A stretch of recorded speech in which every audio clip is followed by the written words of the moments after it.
নমস্কার বন্ধুরা, কেমন আছেন সবাই? সবাই খুব ভালো আছেন, আমিও খুব ভালো আছি। তো আমার হাতে রয়েছে মিল্টনের ফ্ল্যাক্স। এটা শুধুমাত্র গঙ্গাসাগর থেকে যারা ভিডিও দেখছেন তাদের জন্য। তো সাইডে রয়েছে কপিল মুনির আশ্রম, আর এটা রয়েছে গঙ্গাসাগর। গঙ্গাসাগরে কত নম্বর রাস্তা আপনারা কমেন্ট করে জানাবেন। এটা রয়েছে, বলবো না, ঠিক আছে, আস্তে করেই বলছি, এটা 5 নম্বর রাস্তা। তো আর পেছনে রয়েছে বঙ্গোপসাগর। আর যারা গঙ্গাসাগরের বাইরে থেকে ভিডিও দেখছেন আর গঙ্গাসাগরে কারা কারা এসছেন বাইরে থেকে, অবশ্যই কমেন্ট করে জানাবেন। সাগরের যারা ভিডিও দেখছেন ফটাফট আসুন। আর এটা রাখছি একটা সিক্রেট জায়গার মধ্যে, যারা ভিডিও দেখছেন ওরাই জানতে পারবে। তো আশেপাশে কেউ নেই, দেখতেই পাচ্ছেন আশেপাশে কেউ নেই, পুরো গঙ্গাসাগর ফাঁকা।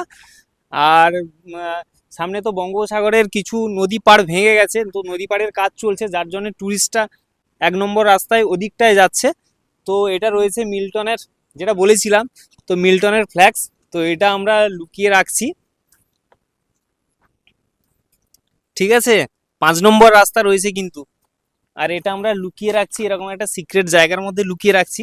তো বন্ধুরা, ফ্ল্যাক্সটা রেখে দিয়েছি, আসুন এসে ফ্ল্যাক্সটা কালেক্ট করুন। আর কেমন ফ্ল্যাক্সটা অবশ্যই কমেন্ট করে জানান। আর গঙ্গাসাগর থেকে কারা কারা এই মুহূর্তে ভিডিও দেখছেন অবশ্যই কমেন্ট করুন।